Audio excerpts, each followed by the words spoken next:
Leaving the room in which we had placed Don Miguel de Moreno, as described in the previous chapter, we returned to the hall, the same in which was contained the magnificent collection of anatomical specimens already mentioned.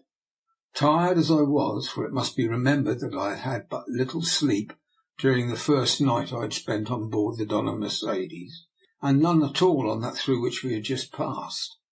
While I had a great deal of excitement and my fair share of hard work, I would not have lost the opportunity of exploring Nikola's quarters in this grim old castle for any consideration whatsoever.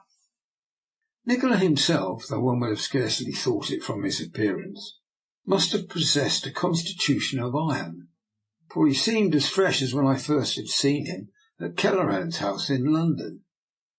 There was a vitality about him, a briskness, and, if I may so express it, an enjoyment of labour for its own sake, that I do not remember ever to have found in another man. As I was soon to discover, my description of him was not very wide of the mark. He would do the work of half a dozen men, and at the end be ready, and not only ready, but eager for more. In addition to this, I noticed another peculiarity about him. Unlike most people who are fond of work, he possessed an infinite fund of patience. He could wait for an issue, whatever it might be, to develop itself naturally, and, unlike so many experimentalists, betrayed no desire to hurry it by the employment of extraneous means. In thus putting forward my reading of the most complex character that has ever come under my notice, I do so with an absolute freedom from bias. Indeed, you might almost say that I do so in great measure against my own inclinations, as will be apparent to you when you have finished my story. As I informed you in London, said this strange individual after he had closed the door of the patient's room behind him, had drawn the heavy curtains and switched off the electric light, I purchased this famous castle expressly for the experiment we are about to try. The owner, so my business people informed me, was amazed that I should want it at all. But then, you see, he did not understand its value. If I had searched the world, I could not have discovered a better. While we are near enough to civilization to be able to obtain anything we may require in the way of drugs or incidental apparatus, we have no prying neighbours. Such household stores as we require, the yacht brings us them direct from Newcastle.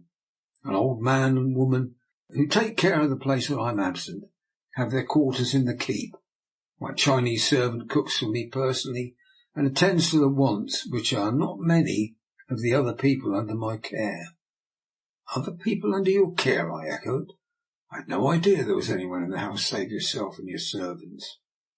It's scarcely you would have any idea, he observed, seeing that no one knows of it save Ah Win, who, for reasons you have seen, is unable to talk about them, and myself, who would be even less likely to do so. Would you care to see them?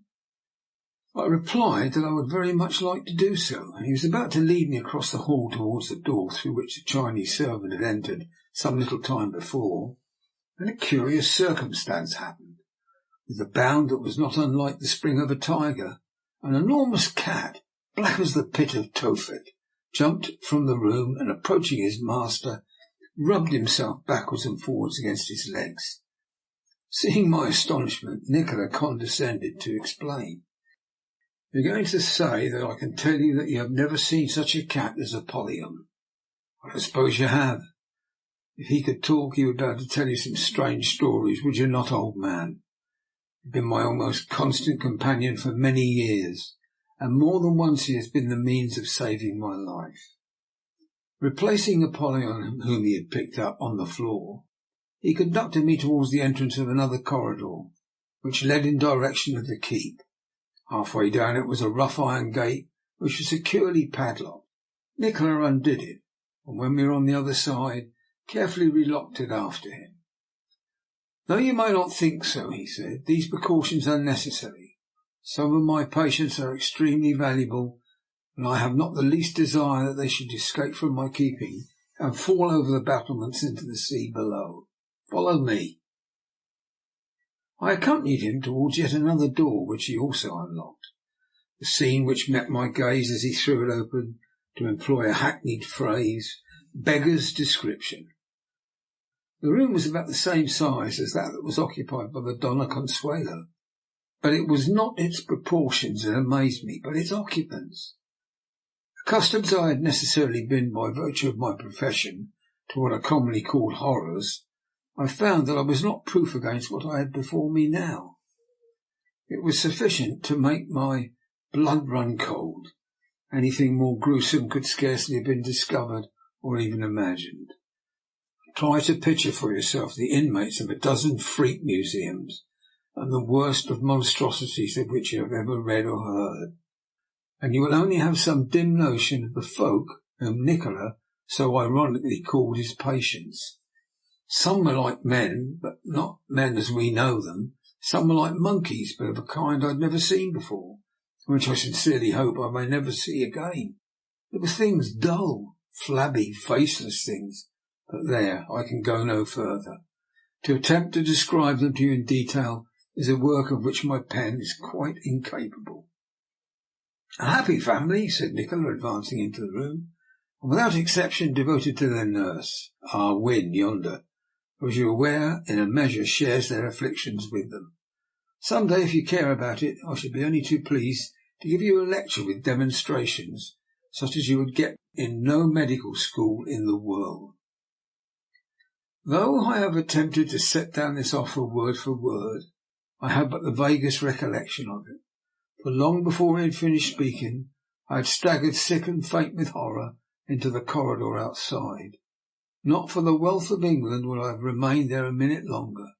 To see these loathsome creatures fawning around Nikola, clutching at his legs and stroking his clothes, was too much for me, and I verily believed an hour in that room would have the effect of making me an idiot like themselves. A few moments later Nikola joined me in the passage. "You're very easily affected, my dear Ingleby," he said, with one of his peculiar smiles. "I should have thought your hospital experience would have endowed you with stronger nerves. My poor people in yonder—" Don't, I cried, holding up my hand in entreaty. "Don't speak to me of them. Don't let me think of them. If I do, I believe I shall go mad. My God, are you human that you can live with such things about you?" "I believe I am," he answered with the utmost coolness. "But why make such a fuss? Do like I do. Regard them from a scientific standpoint only. The poor things have come into this world handicapped by misfortune. I endeavour as far as possible to ameliorate their conditions, and in return they enable me to perfect my knowledge of the human frame as no other living man can hope to do.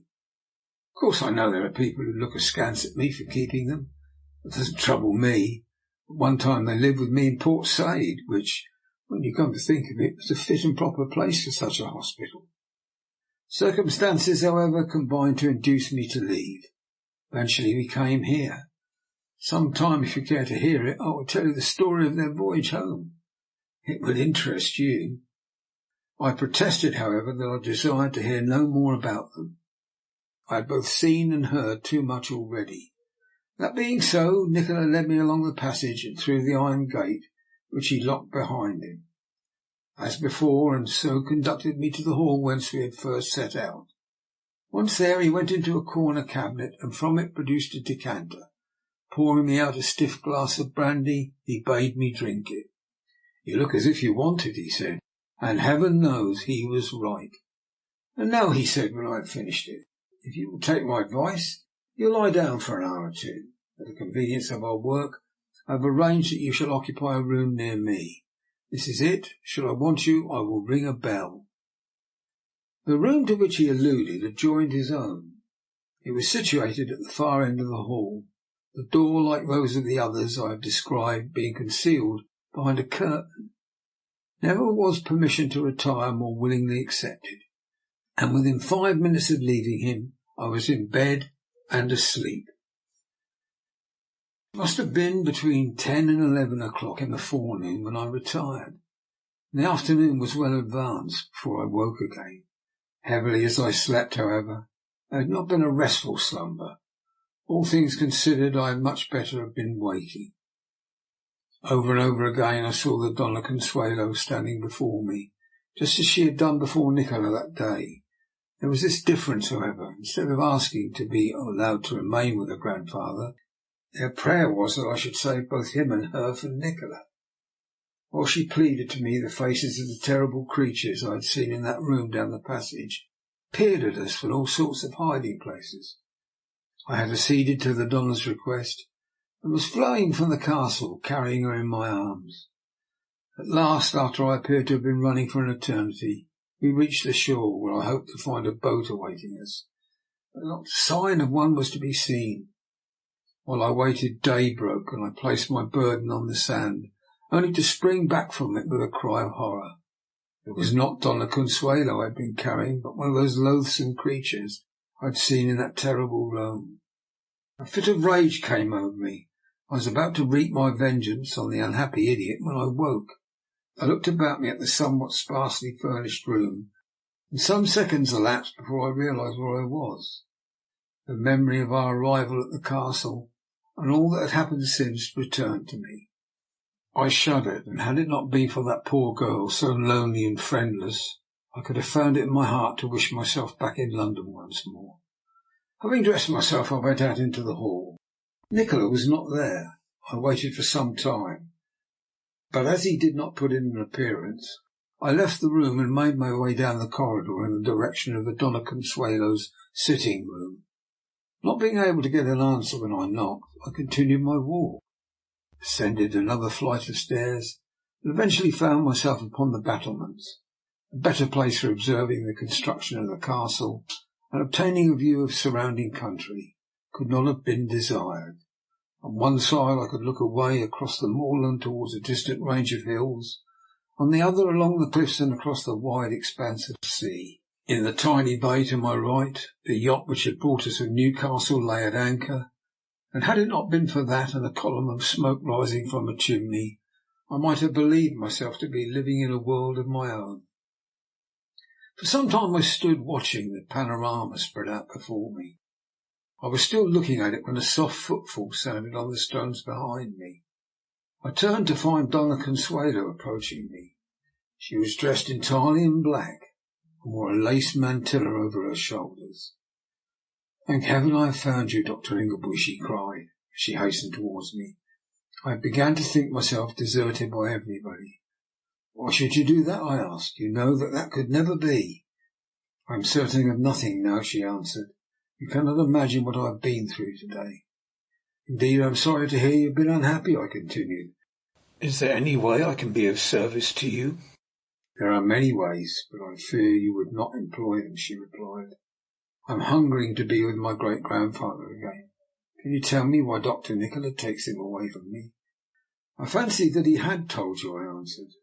"But if it be any consolation to you, let me give you my assurance that he is being tenderly cared for. His comfort is secured in every way, and from what Dr. Nikola has said to me, and from what I have seen myself, I feel convinced he will be able to do what he has promised, and make your great-grandfather a hale and hearty man once more." "It's all very well for him to say that," she said, "but why am I not permitted to be with him? If he needs nursing, who would be likely to wait upon him so devotedly as the woman who loves him? Surely Dr. Nikola cannot imagine his secret will be unsafe with me, if he reveals it to you, a rival in his own profession." "It's not that at all," I answered. "I do not fancy Nikola has given a moment's consideration to the safety of his secret." Then, seeing the loophole of escape she presented to me, I added, "From what you know of him, I should have thought you have understood that he has no great liking for your sex. Put it bluntly, Nikola is a woman-hater of the most determined order, and I fancy he would find it impossible to carry out his plans if you were in attendance upon the Don." "Ah, well, I suppose I must be content with your assurance," she said with a sigh. "For the present I am very much afraid so," I replied. At this moment the old woman whom Nikola had appointed to wait upon us made her appearance, and informed the Donna that her dinner awaited her. About my own meals she knew nothing, so I concluded from this that I was to take them with Nikola in our own portion of the castle. Such proved to be the case, for when we reached the Donna Consuelo's apartments on the floor below, we met Nikola awaiting us in the corridor. "I've been looking for you, Ingleby," he said with a note of command in his voice. "You are quite ready for dinner, I have no doubt, and if you will accompany me, I think we shall find it waiting for us." As may be supposed, I would rather have partaken it with the Dona Consuelo, but as it was not to be, I bade her good morning, and was about to follow Nikola along the corridor, when he stopped, turned to the girl, and said, "I can see from your face that you have been worrying about your grandfather. I assure you, you have not the least cause to do so, and I think Ingleby here, if he has not done so already, will bear me out in what I say. The old gentleman is doing excellently, and almost before you know he has been taken away from you, you will have him back again." "Thank you for your news," she replied, but there was very little friendliness in her voice. "I would rather, however, see him and convince myself of the fact."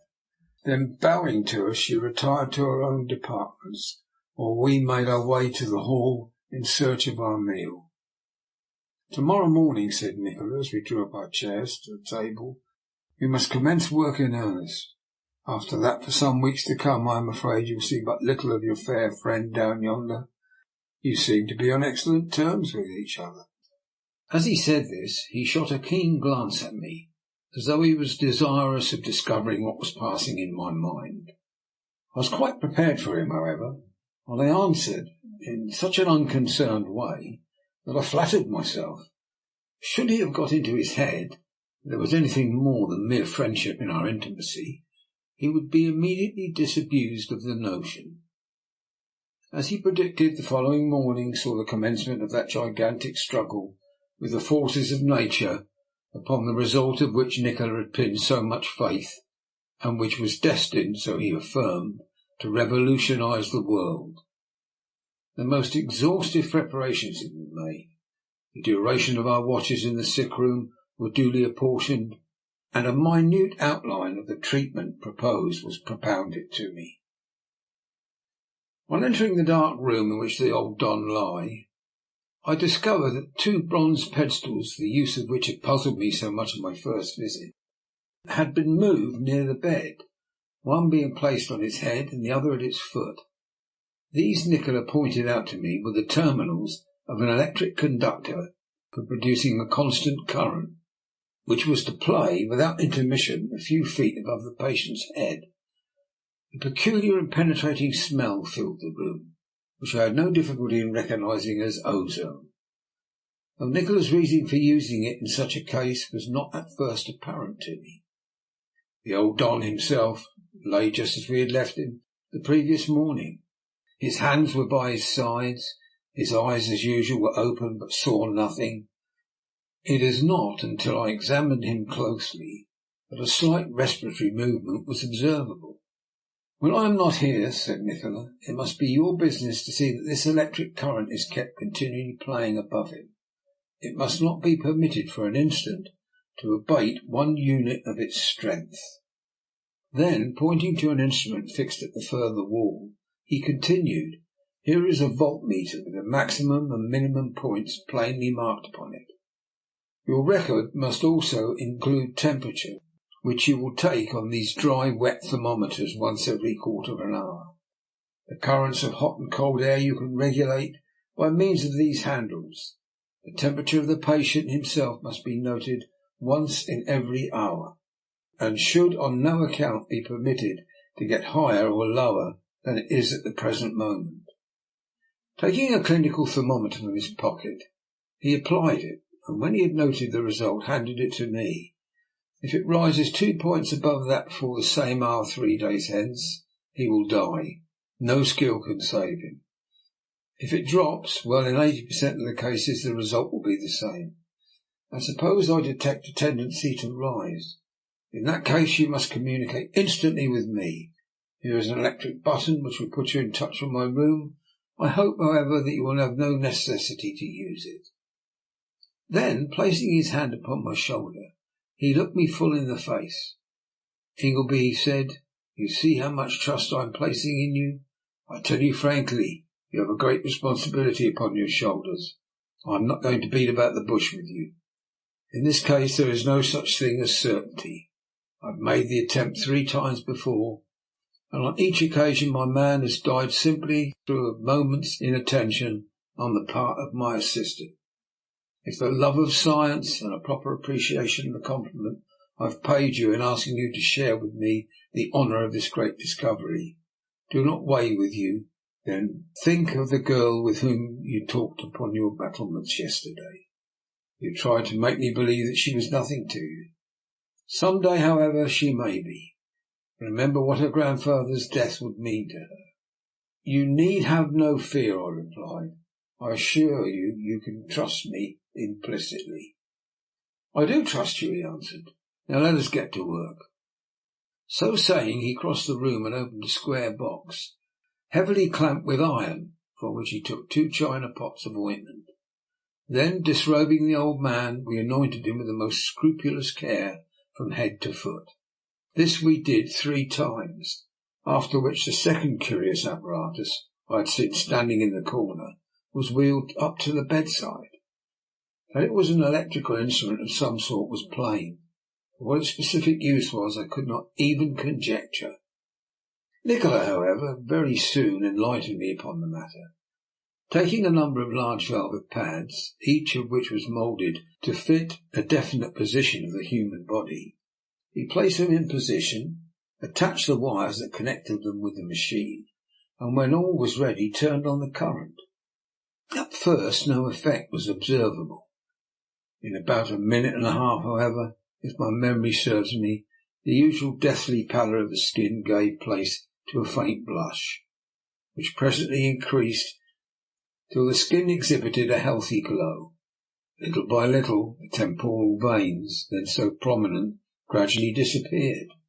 In half an hour, during which the current had been slowly and very gradually increased, another dressing of both ointments was applied. "Take this glass and examine his skin," said Nikola, whose eyes were gleaming with excitement as he handed me a powerful magnifying glass. When I bent over the patient and did as he directed, it was indeed a wonderful thing that I beheld. An hour before, the skin had been soft and hung in loose folds upon the bones, while the pressure of a finger upon it would not leave it up for upwards of any of a minute. Now it had, in a measure, regained its youthful elasticity, and upon my softly pinching it between my fingers, I found that it recovered its colour almost immediately. "It is wonderful," I whispered. "Had I not seen it myself, I would never have believed it." When it had been applied for an hour, the electric current was turned off and the pads removed. "Now watch what happens very closely," said Nikola, "for I assure you the effect is curious." Scarcely able to breathe by reason of my excitement, I watched, and as I did so, saw the flush of apparent health gradually decrease. The skin became white and loose once more, while the superficial veins rose into a prominence upon the temples. I glanced at Nikola, thinking that some mistake must have occurred, and that he would show signs of disappointment. This, however, he did not do. "You surely did not imagine," he said, when I had questioned him upon the subject, "that the effect I produced would be permanent on the first application.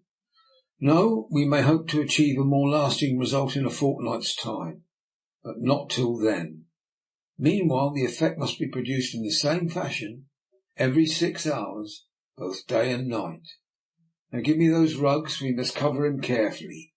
In his present state, the least draught would be fatal. Record the state of the voltmeter, read your thermometers, and see that your ventilating apparatus is working properly. As I said just now, should you need me, remember the bell. One ring when you have recorded your results will inform me that all is progressing satisfactorily, while 3 will immediately bring me to your assistance. Do you understand?" When I had assured him that I did, he left me. I accordingly switched off 3 of the electric lights and sat myself down in a chair in semi-darkness, the centre of light being the patient on the bed. There was no fear of my feeling dull, for I had a great deal to think about. Taken altogether, the situation in which I found myself was as extraordinary as the most inveterate seeker after excitement could desire. Not a sound was to be heard. The stillness was that of the tomb. And yet I smiled to myself as I thought that if Nikola's experiment achieved the result he expected of it. The simile was not an appropriate one, for it was not the silence of the tomb, but of perpetual life itself. I looked at the figure on the bed before me and tried to picture what the mystery he was unravelling would mean to mankind. It was a solemn thought. Should the experiment prove successful, how would it affect the world? Would it prove a blessing or a curse? But the thoughts it conjured up were too vast, the issues too great, and to attempt to solve them was only to lose oneself in the fields of wildest conjecture. For 4 hours I remained on duty, noting all that occurred, reading my thermometers, regulating the hot and cold air apparatus, and at intervals signalling to Nikola that everything was progressing satisfactorily. When he relieved me, I retired to rest and slept like a top, too tired even to dream. Of what happened during the fortnight following, I have little to tell.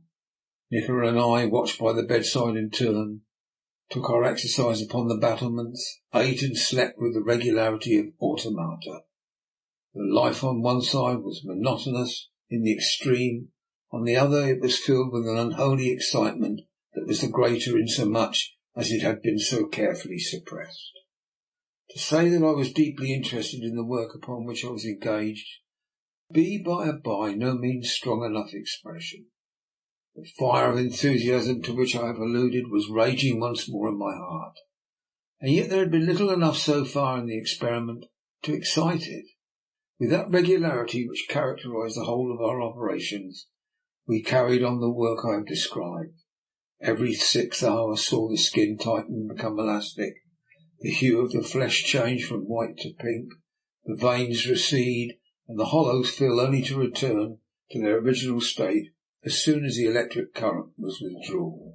Towards the end of the fortnight, however, there were not wanting signs to show that the effect was gradually becoming more lasting. In place of doing so at once, the change to the original condition did not occur until some 8 or 10 minutes after the pads had been removed.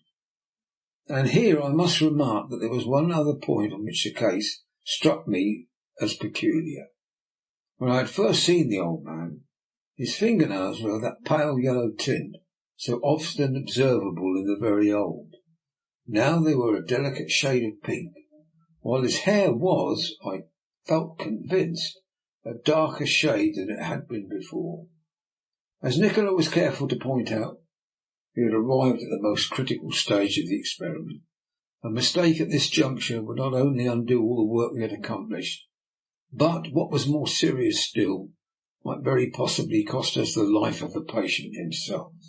The night I am about to describe was at the end of the 14th day after our arrival at the castle. Nikola had been on watch from 4 o'clock in the afternoon until 8, when I relieved him. "Do not let your eyes wander from him for a minute," he said, as I took my place beside the bed. "From certain symptoms I have noticed during the last few hours, I am convinced the crisis is close at hand. Should a rise in the temperature occur, summon me instantly. I shall be in the laboratory, ready at a moment's notice to prepare the elixir upon which the success we hope to achieve depends." "But you are worn out," I said, as I noticed the haggard expression upon his face. "Why don't you take some rest?" "Rest!" he cried scornfully. "It's likely that I could rest with such a discovery just coming within my grasp. No, you need not fear for me. I shall not break down. I have a constitution of iron." Having once more warned me to advise him of any change that might occur, he left me. When I had examined my instruments, attended to the electrical apparatus, and taken the patient's temperature, I sat down to the vigil to which I had by this time become accustomed. Hour by hour I followed the customary routine. My watch was nearly at an end. In 20 minutes it would be time for Nikola to relieve me. Leaning over the old man, I convinced myself that no change had taken place in his condition. His temperature was exactly what it had been throughout the preceding fortnight. I carefully wiped the clinical thermometer and replaced it in its case. As I did so, I was startled by hearing a wild shriek in the hall outside. It was a woman's voice, and the accent was one of deadly terror. I should have recognised the voice anywhere. It was the Dona Consuelo's. What could have happened? Once more it rang out, and almost before I knew what I was doing, I had rung the bell for Nikola and rushed from the room to the hall outside. No one was to be seen there. I ran in the direction of the corridor which led towards the Dona's own quarters, but she was not there. I returned and followed that leading towards the terrible room behind the iron gate. The passage was in semi-darkness, but there was still sufficient light for me to see a body lying upon the floor. As I thought, it was the Dona Consuelo, and she had fainted. Picking her up in my arms, I carried her to the hall, where the meal of which I was to partake at the end of my watch was already prepared. To bathe her forehead was the work of a moment. She revived almost immediately. "What's the matter?" she asked faintly. "What has happened?" But before I could reply, the recollection of what she had seen returned to her. A look of abject terror came into her face. Save me, Dr. Ingleby," she cried, clinging to my arm like a frightened child. "If I see them again I shall go mad. It will kill me. You don't know how frightened I have been." I thought I was in a position to understand exactly. "Hush," I answered. "Try to think of something else. You're quite safe with me. Nothing shall harm you here." She covered her face with her hands, and her slender frame trembled under the violence of her emotion. 5 minutes had elapsed before she was sufficiently recovered to tell me everything. For some days, as I soon discovered, she had been left mostly entirely alone, and having nothing to occupy her mind, had been brooding over her enforced separation from her aged relative. The more she thought of him, the more intense became her craving to see him, in order to convince herself that no harm had befallen him. A semi-hysterical condition must have ensued, for she rose from her bed, dressed herself, and taking a candle in her hand, started in the hope of finding him. By some stroke of ill fortune she must have discovered a passage leading to Ah Win's portion of the castle, and at last found herself standing before the open door of that demon-haunted room. "What does it all mean?" she cried piteously. "What is this place, and why are those dreadful things here?" I was about to reply when the curtain at the end of the hall, covering the door of the laboratory, was drawn aside. To my horrified amazement, Nikola, whom I imagined had taken my place at the patient's room, stood before us. As I saw him and realized the significance of the position, a cold sweat broke out on my forehead. What construction would he be likely to place upon my presence there? For a few seconds he stood watching us. Then an expression I can only describe as being one of terror spread over his face. "What does this mean?" he cried hoarsely. "What have you done?" And then, running to the door of the Don's room, he drew back the curtain and entered. Leaving the Donna where she was, I followed with such fear in my heart as I had never known before. I found Nikola fumbling with the case of the clinical thermometer, and trembling like a leaf as he did so. Thrusting it into the old man's mouth, he hung over him and waited, as if his whole life depended on the result. Withdrawing it again, and holding up to the light, he gazed at it. "Too late!" he cried, and I scarcely recognised his voice, so changed was it.